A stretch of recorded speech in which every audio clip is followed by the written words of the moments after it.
let me know. I am always down for it. Well, welcome guys to Game On Expo. We're so happy to have you.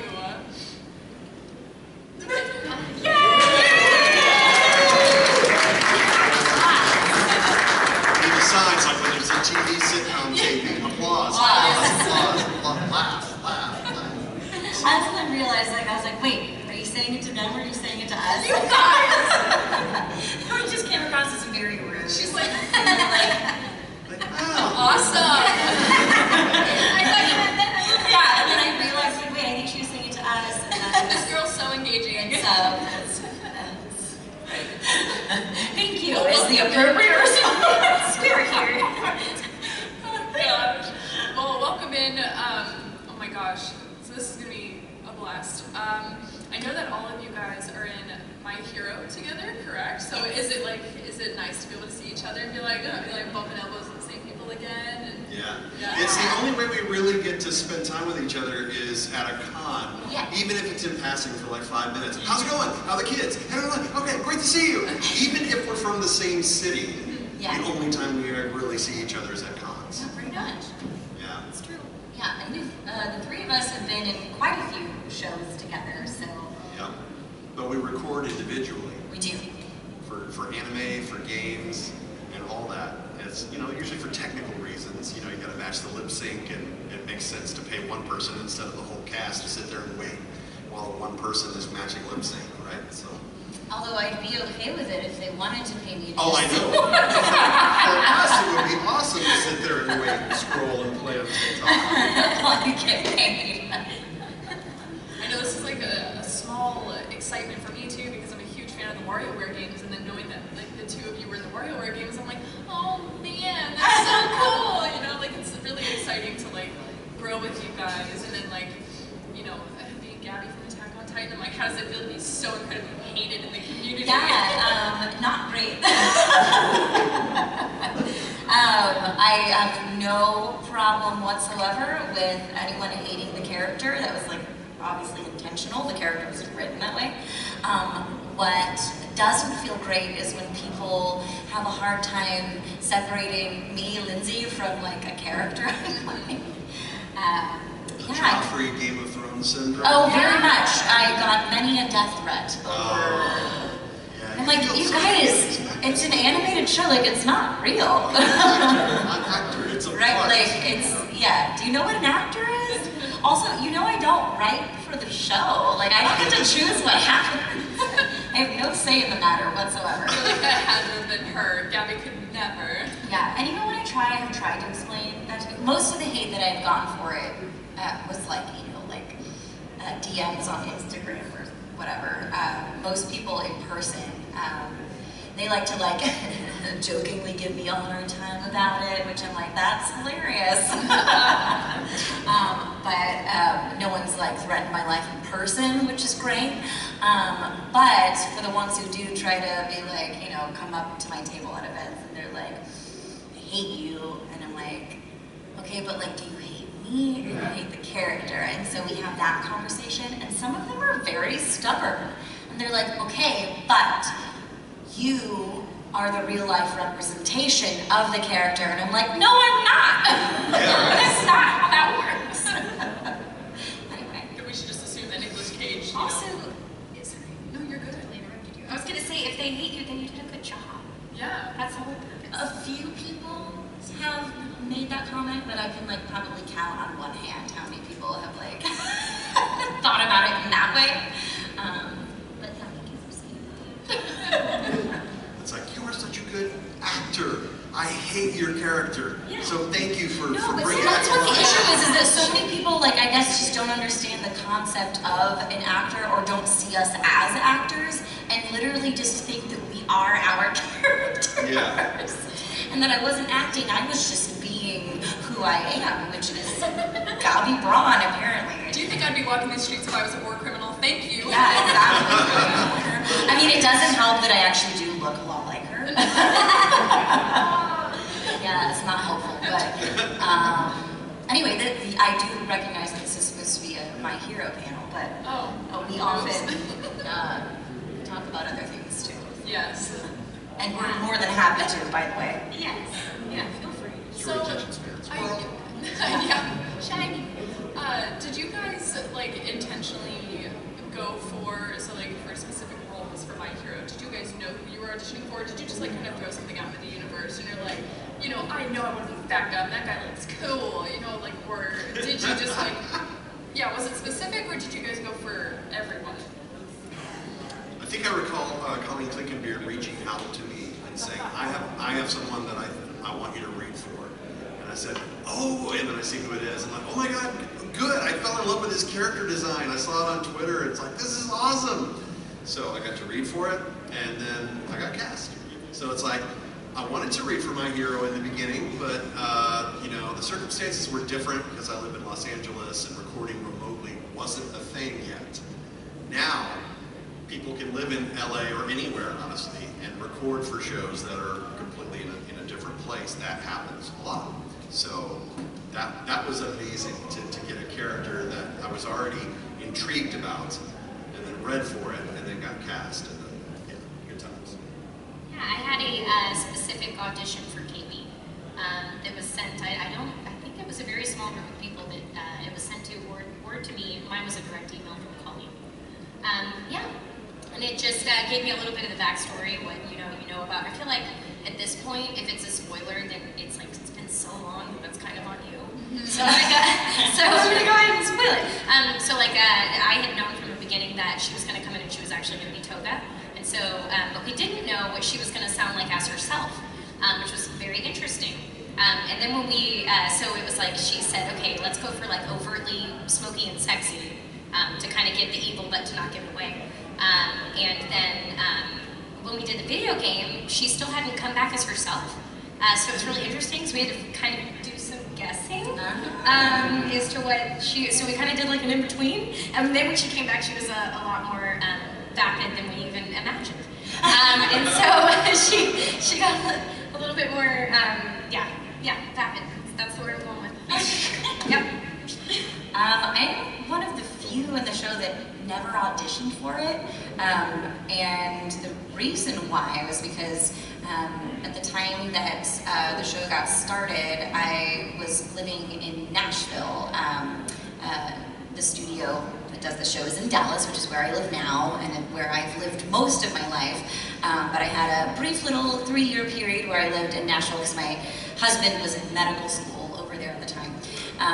And so for the couple of seasons that happened before Nejire was introduced, both of those seasons I was in Nashville, and I got an email for the batch of auditions for both of those seasons that came through, the audition request for various characters, and both times I had to be like, I can't audition because I'm still not living in Dallas. I'll be back soon, don't forget about me. And so I didn't get to audition because, like Kyle was explaining, back then remote recording wasn't really a thing, so I had to be local if I wanted to be in anything. And so I remember the second time that I replied to Colleen, the director, and was like, oh, I'm so sad, I still can't audition for this season because I'm still living in Nashville. And I remember her replying and saying, don't worry, there are going to be more seasons of this show, and I promise, we'll have a character for you. I won't forget about you.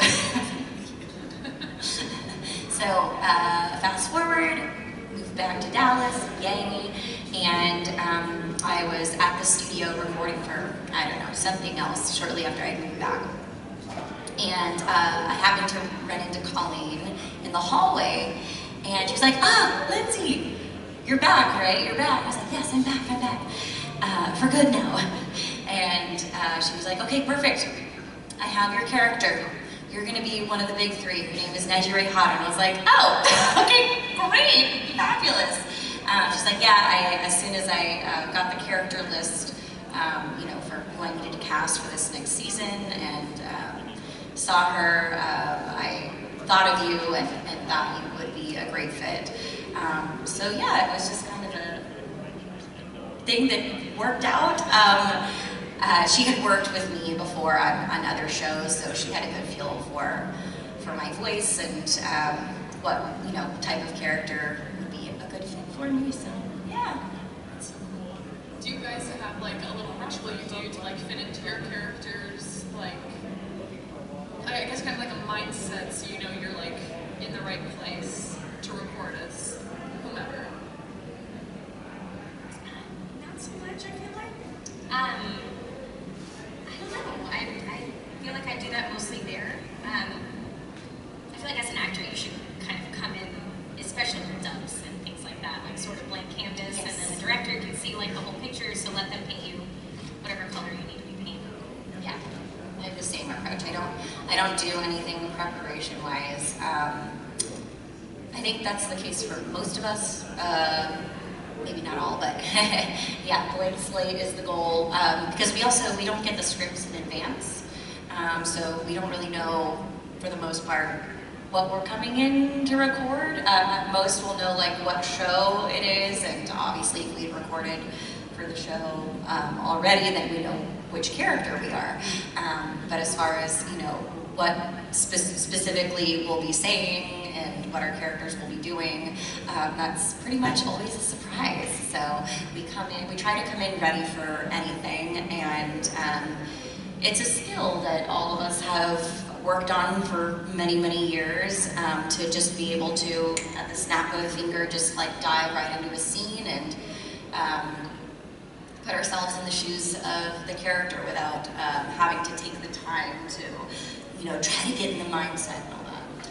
It's a couple of those skills that people probably don't think plays a part in it, but yeah, cold reading and improv, being able to just, chunk you into the deep end and, all right, you're doing this, like, all right, cool, and you get used to that sort of mentality. They give you bullet points about the plot, the context of the scene, and then you're off and running.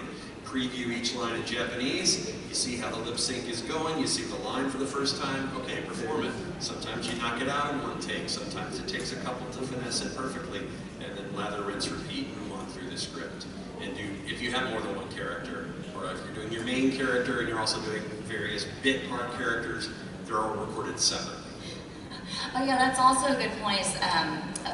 Many of us have had the experience of actually playing more than one character in a show, and so that's always fun too, when we know that we're coming in to record for whatever show, but it's a surprise which character we're working on that day. Yeah.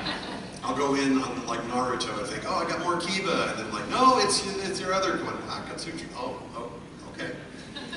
And then they'll play me the reference audio to get me in the zone, repeat and repeat, and then shoot. And they save that. So it's like, we can record on a million different things in between, and they'll be able to snap us right back into the character with a little reference clip.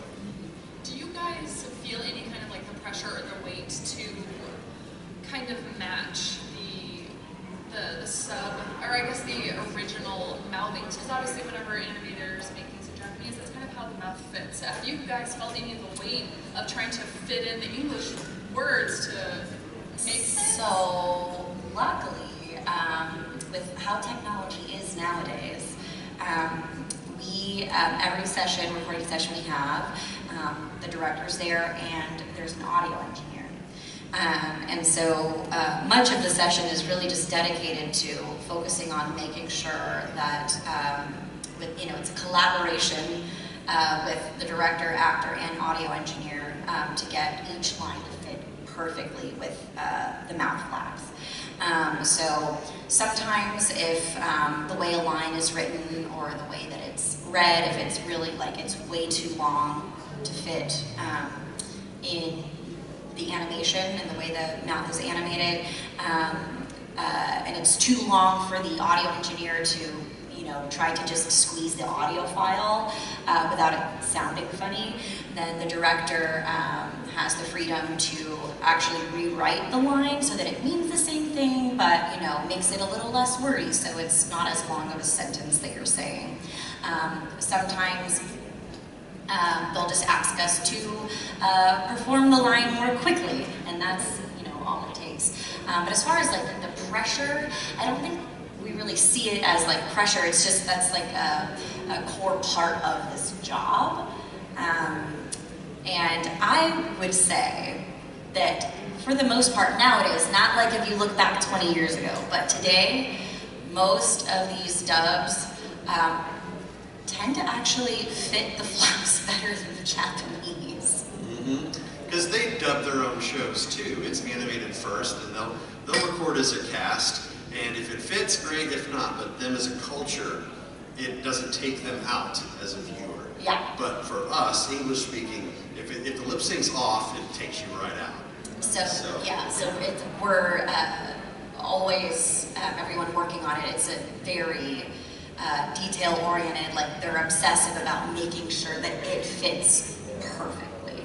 I love that, because like as an avid watcher of like both sub and dub anime, I've only watched some in sub, but like Soul Eater, for instance, whenever I was watching it all in English, I was like, oh my god, this is incredible, you know, but like, you know, now that I'm seeing and I'm going back to it, I'm like, okay, some fit, some don't, like, but you can really weigh those differences from before to now, and I never knew how much had actually gone into making sure that everything looks really nice, because I was like, maybe they just kind of like, oh, I'm guessing, you know, and just that's how we start when we do when we do our first read of a line. It's a guessing, like, oh, we'll see how it goes. You have to kind of pick your poison. Like if you're watching a dub, but you put the subtitles on, that's going to get real confusing real fast. Yeah. Because the English script has been adapted to fit the mouth flap, so it's not going to always match. So watching a live action dub from Europe or Asia or anything, or anime, pick your poison. It's like, do you want to just watch it in English? All right, turn the subtitles off so you can just focus on what they're hearing, or watch it in Japanese and you'll see the raw translation. And the subtitles are also an adaptation, which I don't know if a lot of people, I don't think it's as common knowledge. But I will say, like, Soul Eater, it was one of their prize titles at the time. It definitely got really, really good treatment, I think, in the studio. It was very important to the studio. But yeah, I think that it's, when it comes to like the difference in the mouth movements, a lot of that falls on the script writers, or the people that are adapting it. But yeah, if you have two different adaptations by two different people, you know, it's going to be a little confusing. And different actors speak at different rates, so if the writer knows that, then maybe they can write the adaptation to kind of fit the gait that the actor is doing. But 9 times out of 10, they probably have no idea who the cast is, and they're just kind of in their own little tube. It's always really nice when we do get a writer who takes into account, even if it's, you know, they're not thinking about how the specific actor normally talks, but if it's at least, you know, typically it's like if you have a villain, usually villains talk in a little bit at a little bit of a slower pace, you know, and a lot of times they don't take that into account, and we end up having to chop out a bunch of words to make it work and to, you know, still make so that the performance still sounds good.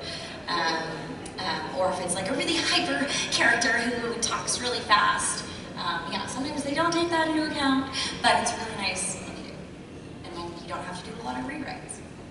And I love to always know, I always pick every voice actor's brain, are you guys extremely expressive when you're recording, or you are? And I say, because I was just doing Christina B, and she was like, I'm like, ha, he, hoo, and I was like, you were sitting still, I could never. No. I can't get the stuff out how it's supposed to be if I don't look absolutely crazy. Yeah, there was a point in time at Funimation where they had, I don't know if you guys ever recorded, where they had the little cameras so they could see our physicality. Like, We look absolutely ridiculous.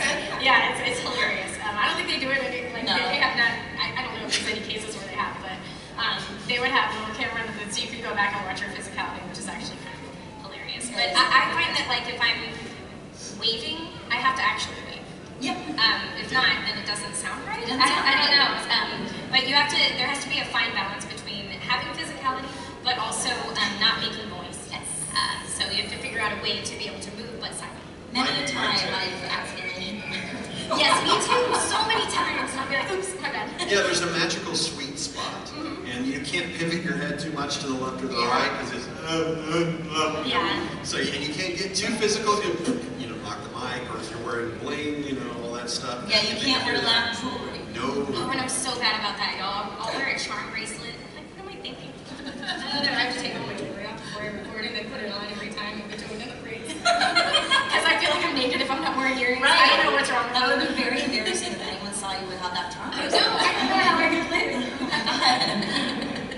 is fun to kind of semi-punch the air and, why are you letting me? And just make the crazy expressions because you are trying to mimic what that character would be doing in that moment. So yeah, we look insane, but we're supposed to. That's so cool. I know, I feel as if, like, when I heard from Christina that she's just stiff as a board when she's in the studio. I've never heard that. And then she was like, you know, props for people who can just be flailing in the studio. I was like, honestly, it's the other way I around. cannot emote properly if my arms are not, you know, all over the place. And so, like, I feel it would make more sense for some people to really just, like, you know, kind of throw their limbs all over the place. No, that's very impressive that she can give amazing performances without doing all of the... And standing or sitting makes a huge difference too. Like if you're sitting, you're constricting the air and all that, even though it's more comfortable to sit. But if you stand up and your character's being particularly physical, it's freeing. It's easier to do it if you're standing. And the mic can actually pick it up too. It's subtle, but the engineers can especially have a knack for that. And then did you guys have just like a great time filming your, or I guess recording for your characters? Because like I know you said like Connie was very like kind of on the low end, and then like maybe you two had maybe more of like a boisterous kind of recording for like you know, like kind of action type scenes. But did you guys have like a really good time recording for these characters? Did you have like a sense of pride for like, you know, as Scott Gov, you're like, I did so good, and then seeing my little peers, you know, kind of thing. Hey, well, my job in the session is to make the director happy. If my interpretation, if I can just nail it without them having to like do a line read, here, just read it like this. I will do that, of course, but I like to be given the opportunity to interpret the copy my way first, and we'll go from there. It's a collaboration, like Lindsay was saying, to work with the director to try to find the right emotional beats for the character and all that. But yeah, you know, if you nail a take and the director laughs, I particularly love cracking up. If I can crack up the director, I feel great. Oh, nothing feels better. Yeah. I leave words like,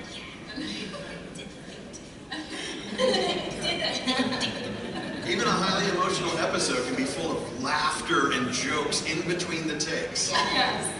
I love that. Does anybody have any questions? Pikachu. That's definitely me. I know we may have Lindsay, but for Brittney Kyle, me at last. The name is Trevor because I know, because I did hear your voice lines before, and I probably work both of you. Awesome. Anyways, I have two questions. So for the first one, for all of you, what is your favorite voice one you ever recorded, like for your voice career? It could be anything besides like my hero. It can be anything, like whatever show that you pass on a character. It can be anything. What is your favorite one you recorded? Like your favorite moment? So. I think I could plug in next time on Dragon Ball Z to anything in life. Just apply it to anything. It's like, oh, I'm so tired. Next time on Dragon Ball Z. The original Dragon Ball Z, and I like how you did voice up a dog call. Ah, thank you. Thank you. Appreciate that. So, favorite lines, guys? I don't know if I have like a total favorite right now. I have a lot of like slime stuff coming to mind, but just because I think the writing was so amazing, and it's also like the one thing that is like safe for all audience ages. Because there's other stuff where I'm like, that was really fun, but it's definitely an 18 and up case. And so it's fun in the context of that. But yeah, there was a lot of those lines. Probably like It's All Good in the Goblin Hood was pretty fun. Yeah. Oh man, it's so tough. I'm also just awful at remembering lines in general that I've recorded. It's often a struggle, like when someone comes and gets an autograph, especially of a character that you know, I voiced a really long time ago, and they're like, "And can you put a quote?" And I'm like, "Sure. What would you like me to write?" And they're like, "No, you choose your favorite." And I'm like, "I don't remember any of the lines. Hold on, let me pull up Google." Enter the name of the character and quote. And then like, okay, go through Wiki. Yep, I use a quote. But some lines that I can share with you that I definitely remember because these are characters that people frequently ask me to include a quote on, you know, a print I'm signing or whatever. So I can give you a few. But these are not necessarily like my favorite of all time, but I do definitely like them.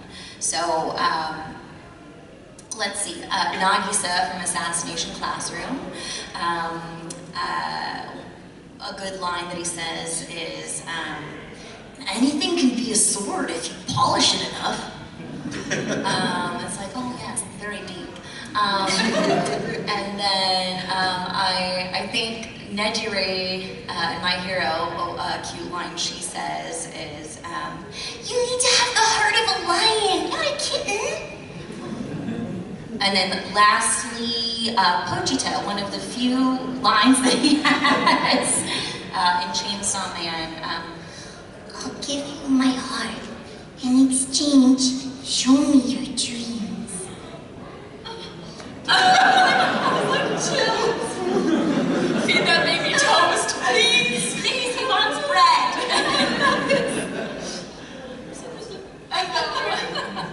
Chainsaw Man's been incredible so far, so I'm excited to see what else comes. Yeah. I am half expecting, I'm fully expecting a season 2 with how the manga's been going. So I'm just like, I'm ready, but like, I don't know, Pochita's just kind of chilling and, you know, Denji just like, in his his chest. little chest cavity. Nice and warm. Listen, I'm ready for a Pochita spin-off. Oh, that would be so cute. Right? It would do well, just because the character's so cute. Do you have like all the merch? I have a lot of the merch, yes. I definitely can't say I have all of it. Okay. Because I don't know if I'd be able to find there's so, if you go down any like vendor hall at any event, like there's so much Pochita stuff everywhere. It's very impressive. I think especially given how little the character actually shows up in the show, that it's like that's like the mascot character, but you barely see him in the It's show. all about the side characters, guys. I know. He's the mascot. He is the heart of the show, literally.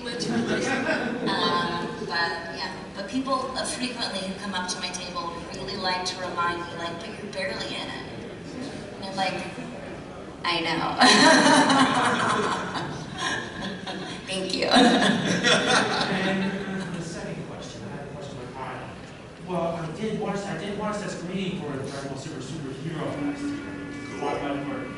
For both Gohan and Piccolo. Yeah. But I'm wondering after the film, like even though there's lots of questions, even though we haven't heard if we're going to continue on or not. Right. I was asking something, even though so many questions with Gohan's new form, what happened with Gohan's new form, with Gohan's new forms and with control Roller's power. I was wondering what would happen next and try to gain control of that power. There's a reference with Gohan transforms Super Saiyan 2 against Cell, but the same way now, same motion of anger for his new beast form against Cell Max. I'm wondering how he is to be able to control those forms and know how it works later on, so if that ever happens. Well, that just all depends on if he has to be like emotionally manipulated and gaslit into turning into beast form, which obviously, I mean, to me, it looks like the most powerful form you can achieve in the Dragon Ball universe. But Jack has his potential. Yes. Sure.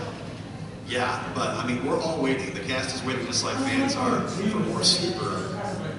Goku's Ultra Instinct or something. Yeah, I mean, Papa Goku has done a lot of forms.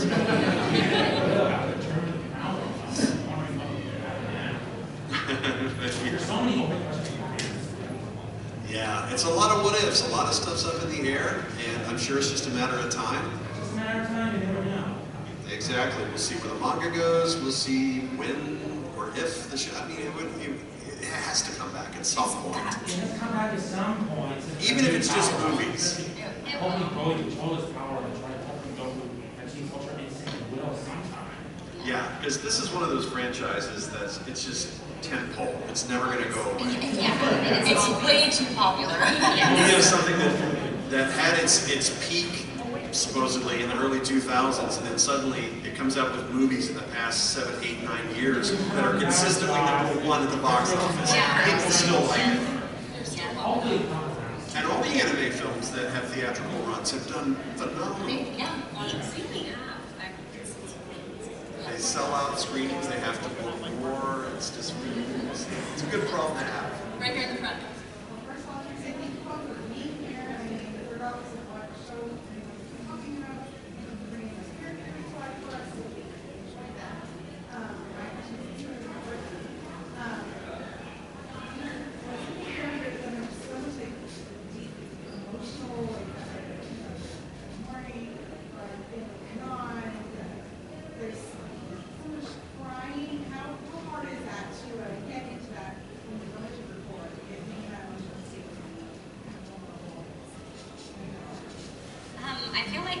okay, first of all, Sentai or ADV Films loves to make me cry, I feel like. It's like a thing. Yeah, he's just got like Clannad and then Made in Abyss and Angel Beats, and I feel like anytime that they're like, we want the audience to cry, they're like, they hire me. Yeah, people bring them up and I'm like, you enjoy crying.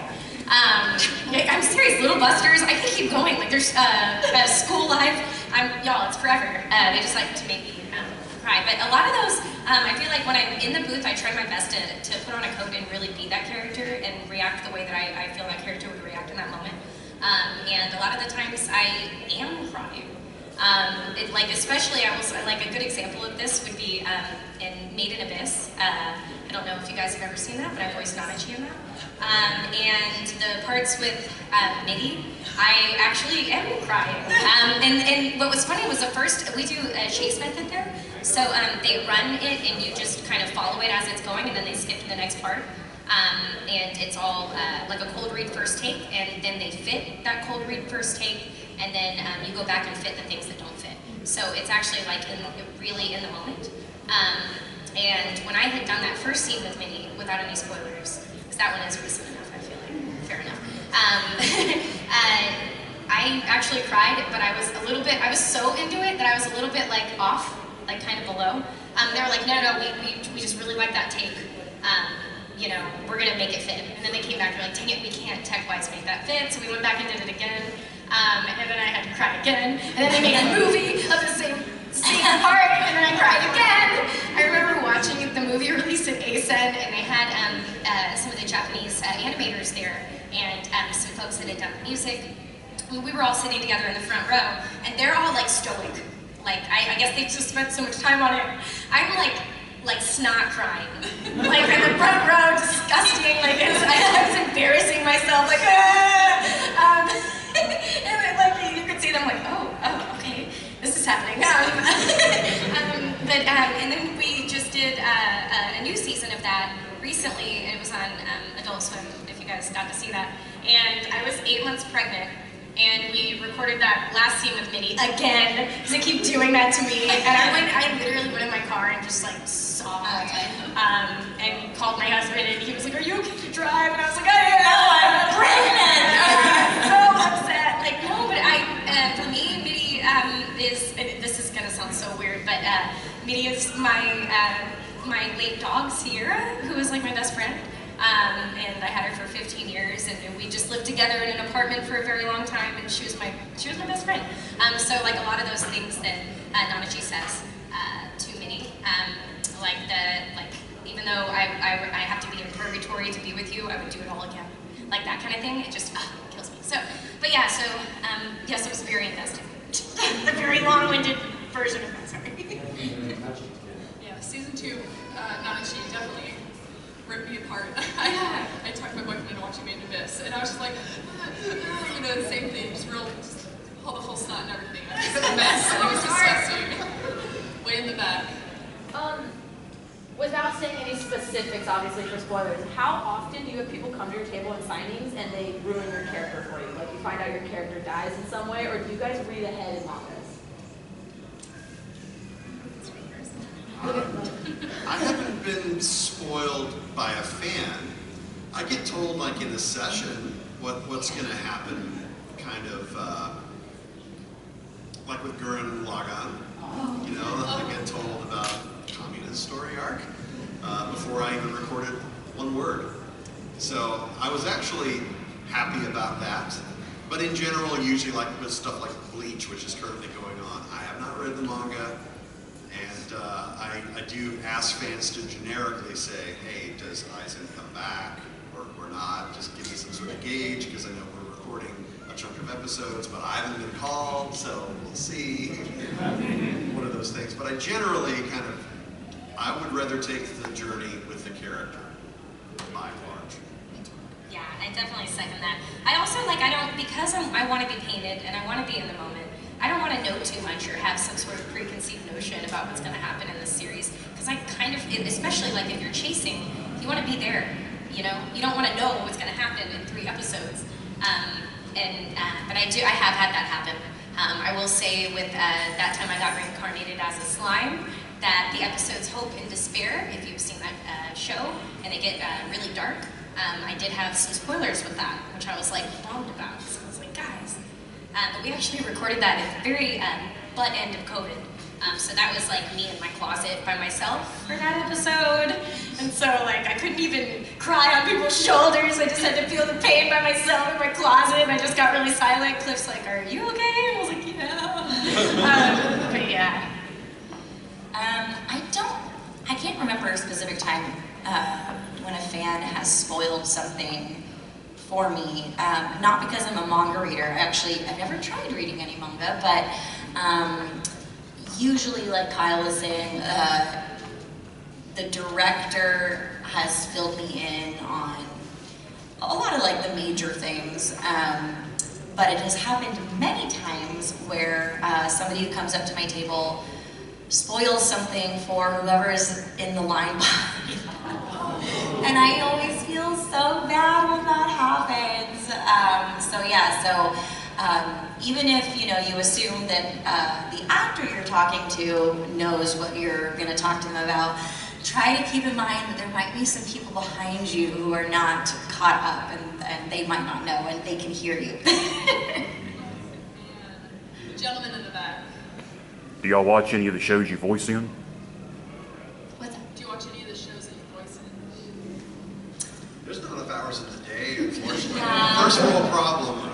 Recorded on a lot of shows and in a lot of games, and I haven't played a lot of the stuff I'm in. A lot of the big ones like Street Fighter, absolutely, but for the most part, all the RPGs, that takes a lot of time to get through, and shows like One Piece, that's a lot. So generally, no. I mean, we do see what our characters are doing because we're dubbing them, but out of that, probably not a lot of viewing on our free time, especially everyone's busy with family life. And such. Yeah. Brittney and I are moms, so we don't have any free time outside of work. It's work and mom. Work, mom, and yeah. And every now and then I did back in the day, I got to watch a lot more. But back then we would just get a disc. There was no streaming, and now there's like all of this stuff you could watch. And yes, I will second that, especially in RPGs or like games. I'm terrible at playing games. I'm the worst, and I don't like doing things I'm not good at. Yeah, it's not fun. I remember trying to play Halo and for the first time, and I just kept going in circles and looking at the ceiling and looking at the floor, and then I'd get shot. And I was I don't know how to operate all the toggles at once. But I can, I'll kick your butt on Super Nintendo though. Yeah. Don't. Cool. A Bomberman. Yeah. Don't feel Dr. bad. Mario. Oh. Don't feel bad. I'm not the best. In the orange. Since movie 4 was announced recently, what are your guys' hopes for it? What? Movie 4 of My Hero Academia, what are your hopes for it? I hope I'm in it. Yes, I hear Katie's coming back. I don't know what she's doing. I hope that it's something good. Yeah, we'll see. Hopefully she hits on Todoroki again because I think it's hilarious. Gentleman in the hat.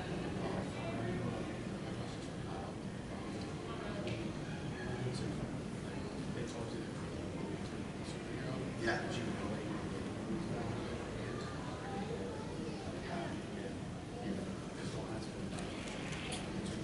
With first there were leaks, of course, from the Dragon Ball fandom, and then it was confirmed with what happened in the movie. I had a feeling that something with Gohan was going to happen, and then, it came time to record it, and Chris Savage said, okay, so Gohan's finally going to be great again, basically. So finally, because he's been nerfed for a couple decades. So, yeah, I don't think anyone was more excited than I was to have an opportunity to play the character where he's going to have a moment. Some people kind of put a misnomer. They say, this is Gohan's movie. It's like, not really. He's not like the star or anything, but it is a pivotal moment for the character. I think, if anything, it's more of a Piccolo movie, but it's also, there's shining moments for the whole cast. Everyone is very proud of that dub, and we're proud of the movie, and proud of what it represents for the characters and the evolution of that. So, yeah, super stoked to anticipate it coming up. really excited to record on it, and then the big payoff is sitting in an IMAX theater, packed with fans, and have that moment come on screen like, yes! Yes! First of all, thanks.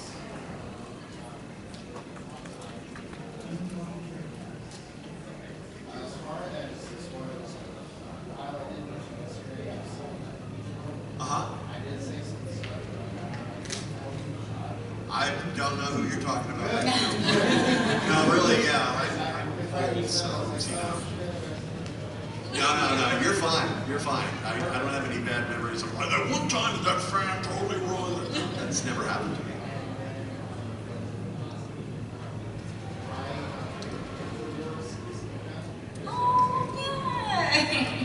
Definitely had a deep connections in that character, especially in the 19s. Really active. She did some very. So it's, I really love on this big. So when I saw you got announced, I think it was this week. So it's great having you here, and also Brittney, here in the front today. He's a huge fan. Working with the class downstairs. And then the big baby, he's also a fan. And then now, he's playing with part of someone else. So he just can't. So I'm hearing this stead, and he's really excited. Oh yeah, tell them I look forward to it. I was so pregnant and they said I couldn't fly anymore, so that's what happened. There's a couple. Yes, and I was announced, and then I was told by my doctor I could go to it, and I confirmed it, and then they were like, no, this baby's too big. So I'm sorry about that. And then I was added on to this yesterday. So thanks for having me, guys. Right in front.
Wonderful question, and also you were incredibly articulate. I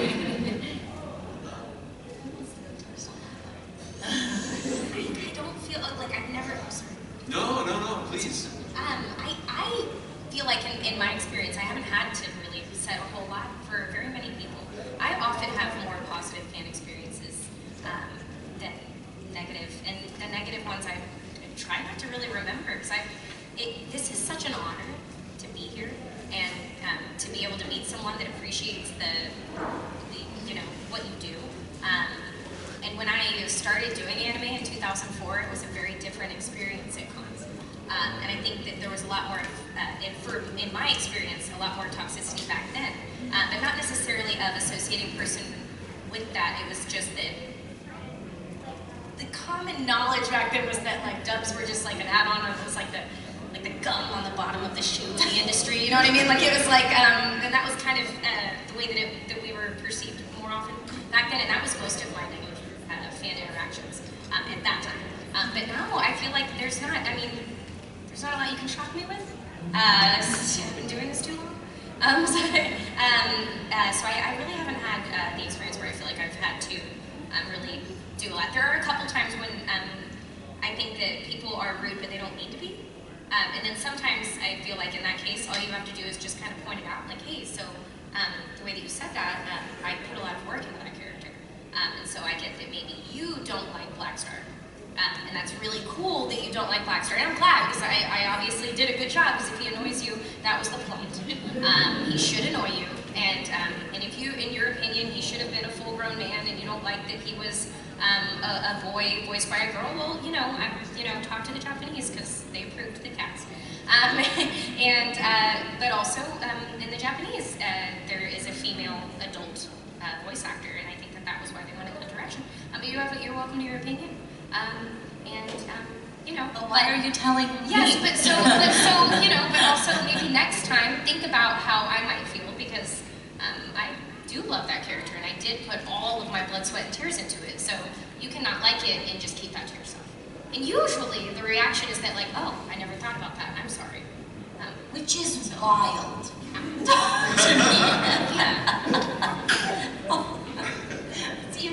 it always ends up pretty good usually. I think there's because of social media and trying to destigmatize mental health and all that, we have a greater understanding of the different parts of the spectrum people are on, whether they're high functioning or they just miss social cues or have communication issues, introverts versus extroverts. We're all human, and we all have different pegs on that spectrum and everything, and I think just appreciating that is going to go a long way. People just generally understanding, hey, we're human, we're actors, we have real lives, we have real obligations, we pay bills like you. It's very flattering when it's like, oh my God, I'm so nervous. Like, please don't be nervous. I just have a cool job. Yeah. Would I freak out and get starstruck over someone that I looked up to? Absolutely. I grew up wanting to be Mel Blanc, who voiced all the Looney Tunes guys. And if I were old enough and conventions were a scene back then and he were going, I would totally be in line and go crazy to meet the guy who inspired me to become a voice actor. But I also, in growing up over time and being in the industry and seeing different interactions and everything, appreciating that people have their on time and their off time, and we're respectful of personal boundaries and all that. So, yeah, I wholeheartedly agree with what these two have said. The vast majority of interactions I've had, both online and in person, are overwhelmingly positive, which is great. And also, the vast majority of people are appropriate as far as not crossing any boundaries or lines or whatever.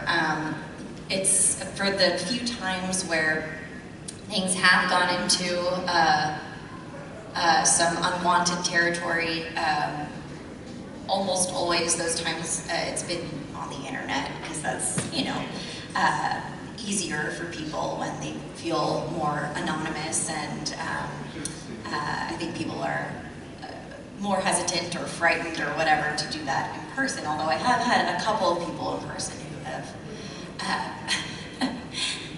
said some things where I'm like, do you know that I'm a person? So as far as advice goes, you were asking, what advice could we give to fans as far as all this goes? Really all it is just remember that we're people the same way that you are. We're no different than you are as far as how human we are. Yeah, as far as being able to separate us from a character we play, also remember that we don't write for the shows that we're in, so we have no say at all whatsoever as far as the plot goes. That's a common one I will get, is common among negative things that will be said toward me. It's not that overall I get this comment a lot, but anyway, people complaining to me about something that happened in a show that I was in, and I'm just never really sure how to respond, because I'm I don't really know what do you want me to do about it?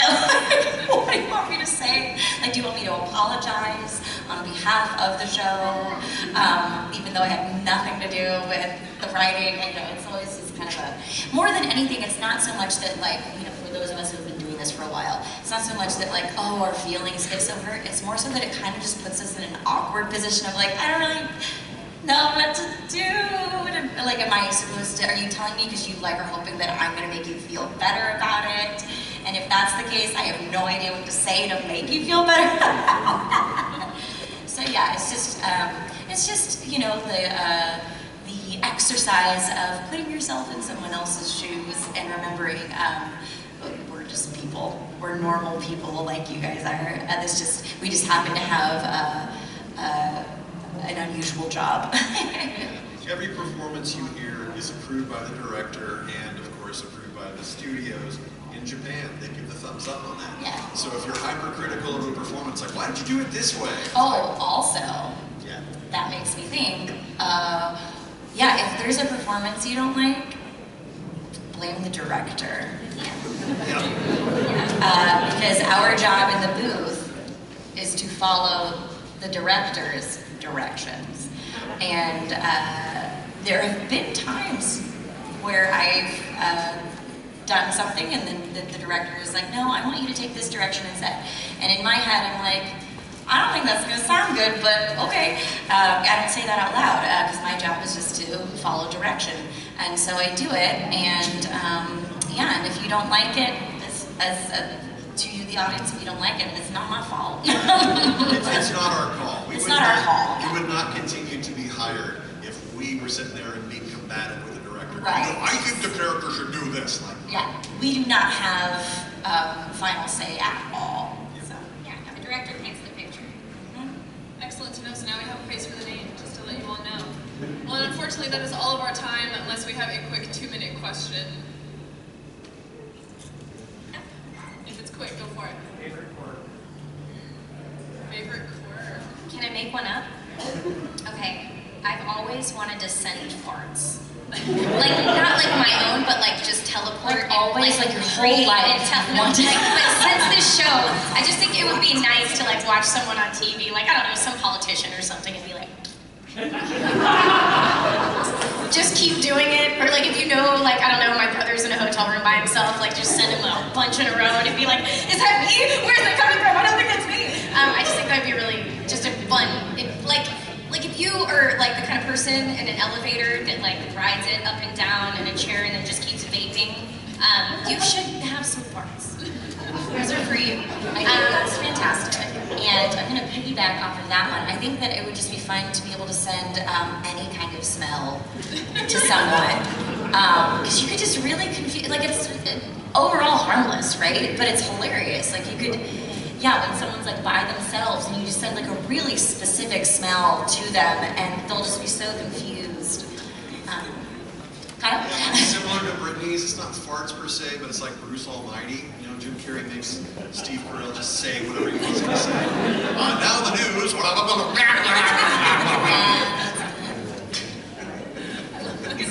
We don't want power, we just want to laugh. Yes, and I want some people to smell. Because it's funny. Yes.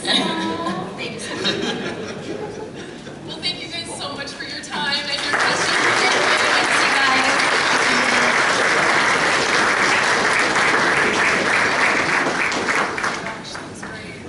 Kyle, I have to bother you for this. Yes.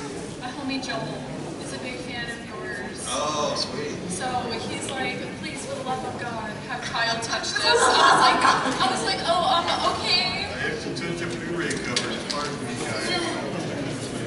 Yeah.